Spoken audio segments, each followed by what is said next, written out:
A former Army intelligence officer has told the BBC that an investigation into abuse at a boys' home in East Belfast back in the 1970s was stopped by MI5.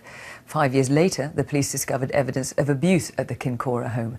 Northern Ireland's First Minister has described the child abuse there as a national scandal that needs to be the subject of a new inquiry. Here's our Ireland correspondent, Chris Buckler. Throughout the 1970s, teenage boys were taken to Kincora when they'd nowhere else to go. They arrived here from broken homes and dysfunctional families, but they ended up in a place where many were routinely sexually abused. In the early 1980s, 3 men, including the prominent loyalist William McGrath, were convicted of a series of offences. But 5 years earlier, at the height of the Troubles, an Army intelligence officer had raised concerns about Kincora, based on information from an agent known as Royal Flush. However, a senior MI5 man ordered him to halt his inquiries. He told me not just to stop any investigation into Kincora and McGrath, but to drop Royal Flush. That was it. There have long been claims of a cover-up at Kincora, and suggestions that people of influence were involved in abusing boys here. There is an inquiry taking place in Northern Ireland into historical institutional abuse, and that includes Kincora. However, its powers of investigation are extremely limited, and Northern Ireland's First Minister has indicated that he doesn't believe it's capable of uncovering what truly happened here. As a result, he's written to the Prime Minister and asked for the Kincora scandal to be included in the abuse inquiry that's being planned by the Home Office. People did take their lives after having been questioned by the police on these issues. There are matters which, when you put them together, would indicate clearly there was the knowledge of people in very high positions in Northern Ireland at that time. And some claim what started at this care home had links to places and people far away from the streets in East Belfast, where Kincora is a word associated with scandal and shame. Paedophile groups in the 70s form very close alliances purely for protection, if nothing else. And it may well be that some of those links are very important when we think of why, for example, the Army and the police were not allowed to take action. Like so much of the sexual abuse now under investigation, the crimes at Kincora are regarded as historical. But for victims like Clint Massey, it's a past that still haunts. I just want to see the building gone. I want to turn up here one day and just see an empty space. Then I'll know it's gone. You know. This house hid many secrets, and some of them are still waiting to be exposed. Chris Buckler, BBC News, Belfast.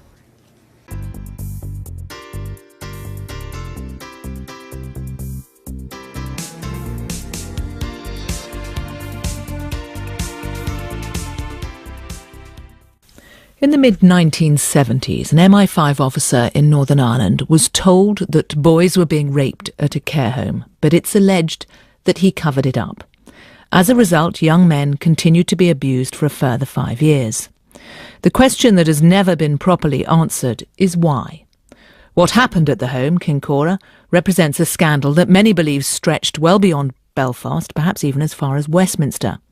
There have been fresh calls from all political parties in Northern Ireland for Kincora to be included in the inquiry into abuse that's been ordered by the Home Secretary, Theresa May. Our Ireland correspondent Andy Martin has been speaking to an Army intelligence officer who tried to get the abuse stopped and to some of the victims of the paedophiles. We recognise that this is total war. William McGrath was a unionist who ran a political group called Tara, which flirted with paramilitarism. He was curiously well connected and informed, but in the 70s he was also the housemaster at a boys' home and a prolific child rapist. It's like a wee cry that it's my way of letting the world know that I'm struggling here. Clint Massey was raped by McGrath the day he arrived at Kincora in 1973. He's still suffering. Started slashing my arms and my legs up there, and there's other parts of my body. At least 21 boys were abused there on a daily basis. McGrath was eventually jailed in 1980 along with 2 other staff at the home, but allegations have persisted that the paedophile ring which abused boys from Kincora was much, much wider. Clint believes it was run in order to incriminate and thereafter control figures who had influence in the Northern Ireland conflict. By 1974, McGrath's unionist and loyalist connections had brought him to the attention of Army intelligence. The loyalist affairs increasingly came in my direction. Brian Gemmell has never been identified before, but he commanded the military's intelligence and security section during the mayhem of the Troubles in 1974.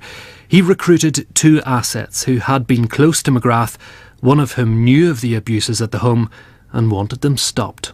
The other thing that I learned from him was that the boys were taken out of Kincora and taken, it was stated by him, his phrase was, to a big house or stately home in County Fermanagh, where they would attend parties. They were being sourced for the sexual gratification of the people who came to the parties. And only that these were big and important people. Captain Gemmell has since identified some figures he strongly believes to have been involved, who were leading names in Ulster political society and the British establishment. And I believe what was going on was that within the bigger national network of people who were involved in this, that Northern Ireland, neatly on the fringes, out of the way, unseen, less monitored, was a convenient place for these wicked impulses and drives to be indulged. He prepared his report and took it to the man known as C, the head of intelligence, MI5 in Northern Ireland, with whom he had enjoyed an excellent relationship up until that point. I was summoned to go and see him. I went up thinking he's going to be pleased with me. He bawled me out. He was rude and offensive and hostile.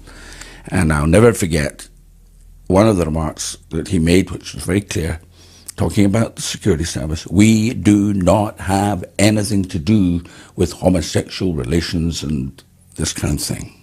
And he told me not just to stop any investigation into Kincora and McGrath, but that was it. Captain Gemmell's testimony is supported by at least 2 other army officers. He believes that MI5 knew of the Kincora abuse long before he brought it to their attention and were content to allow boys to be raped long afterwards so that leverage could be applied to the figures of influence who preyed on the often troubled young men. He insists that he has no desire to harm MI5, but does want Kincora to become part of the Westminster abuse inquiry for the same reason as Clint Massey. If the Kincora story, if it was just really kept local, it can quite easily get buried. I want Westminster to be hearing what happened here. And why do you want Westminster to know what happened in Kincora? I always want to believe that the state will always do the right thing. And I'm clearly seeing it that the state, they knew what was going to happen to me when I walked in there. And they were prepared to let it happen. Some of them boys took their own lives. No. The end doesn't justify the means. That the security services and even some politicians used such leverage in the past is well documented. If Kincora is not included in the new Westminster inquiry, it will not surprise people like Captain Gemmell, but that, according to another intelligence source, will tell its own tale, that Kincora is still an issue that is perhaps too hot for the public or government to handle.